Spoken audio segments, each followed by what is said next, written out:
Hey guys, what's up? This is Andrew coming at you from Team Cowboy for Game. I'll give you my deck profile today on Blue Eyes, which I top with at our Player of the Year qualifier event. Getting straight into it.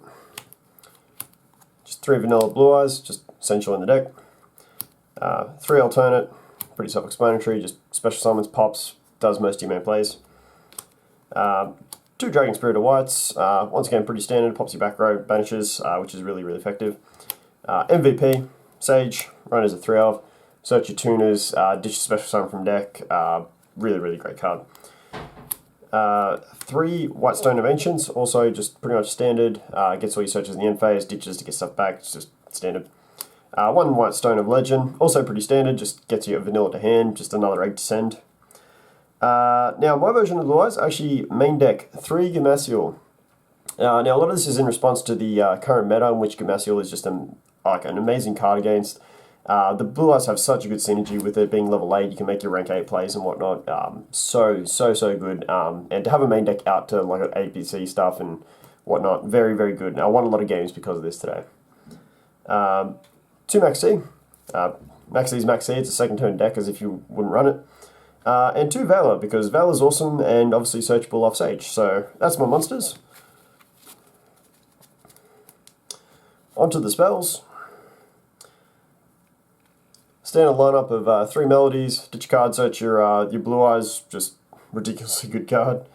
3 Return of Dragon Lords, absolute broken card. If they ever hit Blue Eyes, or when they do, I can imagine this card will go to 1. 3 trade in, because you've got to keep that deck fast.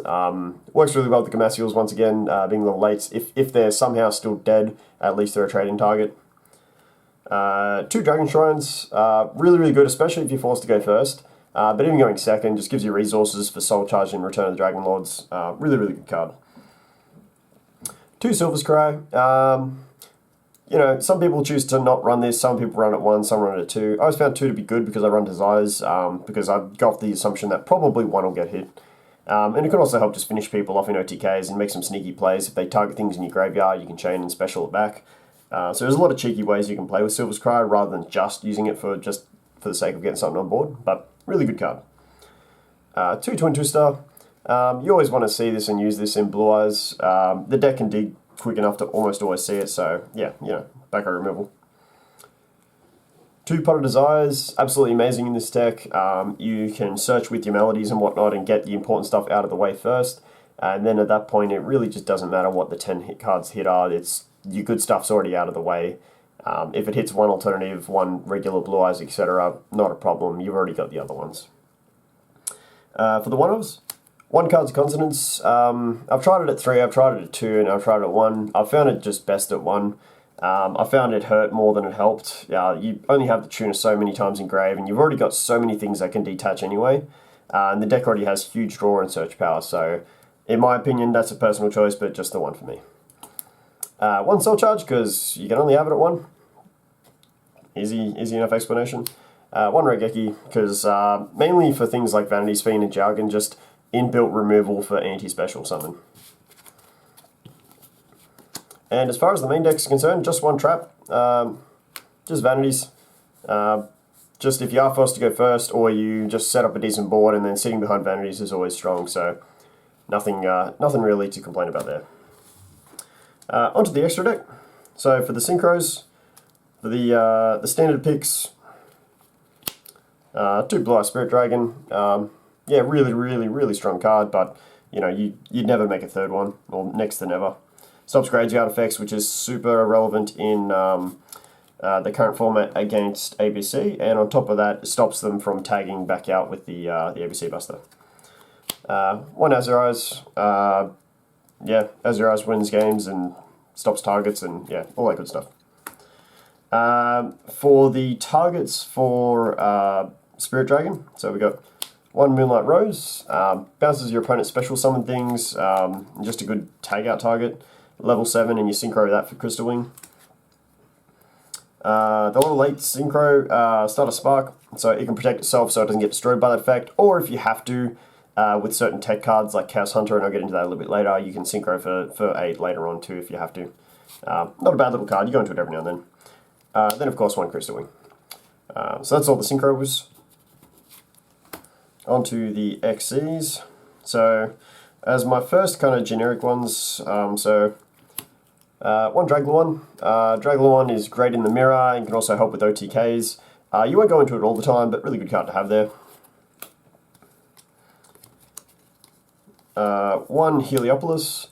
Heliopolis is amazing and wins lots of games, especially if you've got a loaded up hand and field. The fact that it doesn't target and you choose how many get tributed and to pop in the on the resolution is just really amazing. It's like Ignister on cocaine, but yeah, once again, you won't always go into it, but yeah, it's good to have. One copy of Felgran. Felgran was always a rank 8 staple, not bad. It's come in handy every now and then, but if I had to drop something, it would probably be Felgran.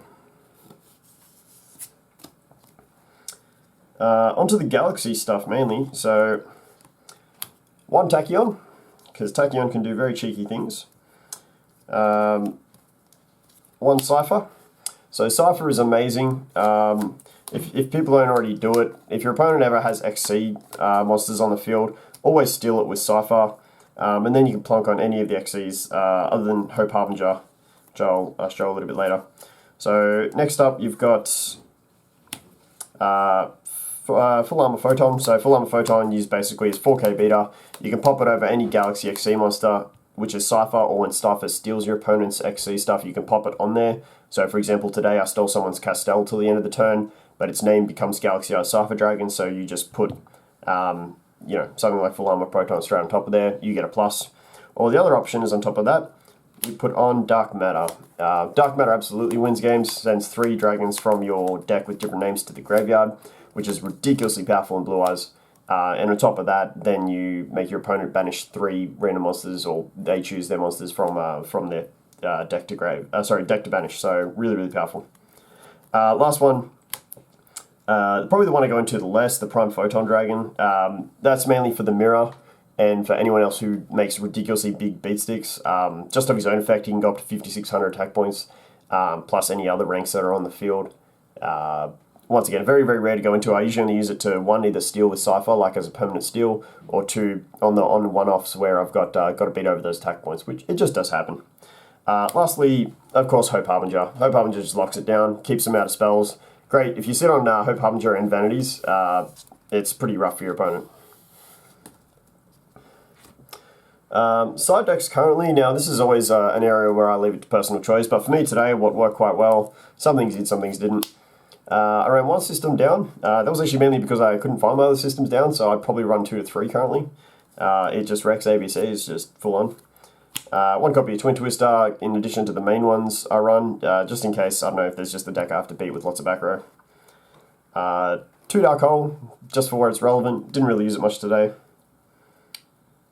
3 Chaos Hunter. So Chaos Hunter was one of the main techs against ABC. So basically, when your opponent special summons a monster, you discard a card from hand, summon Chaos Hunter, and while she's on the field, your opponent cannot banish cards. So they cannot use Pot of Desires, they cannot summon ABC Buster, or any other banish effects. So really, really powerful. 3 Denkaseka. Once again, more of a rogue precaution, really, just in case people run lots of back row. And also Paleozoic, of course, they're floating around. They're not doing a whole heap, but when they are, you just want to be prepared. And lastly, of course, 3 Cherries and their counterparts, 1 Dante and 1 Buster. Cherries came in very clutch today, did a lot of winning. Basically, if you're ever unfamiliar with it, Cherries is a hand trap based monster. When your opponent has more monsters on the field than you do, which can be even just 1 on their opening hand. So for example, ABC, they summon Gadget or they summon A, and you chain to that. You reveal a monster in your extra deck, hence one of the ones you side in. You get to look at your opponent's extra deck, which is already giving you valuable information. On top of that, if they have any copies of that, you banish all copies of it. So you do that to ABC, and there goes 3 copies of Buster Dragon. Similar to BA, without Dante, what do? They make Break Sword, and that's about it. So that's pretty much it. That's I managed to beat, out of my 4 matches, 3 of them with ABC, and I beat all of them. The side decking definitely helped a lot, and Blue Eyes just naturally have a pretty good matchup with it. So I'd strongly suggest it to anyone who's having a hard time with ABC. Look into Blue Eyes. They're actually, a lot of people giving them a lot of shit at the moment, but to be honest, they're putting in some pretty hard work. Anyway, that's all from me. This is Andrew from Team C4G signing out. Hope you liked the video. Like, subscribe, and all that good stuff. We'll see you later.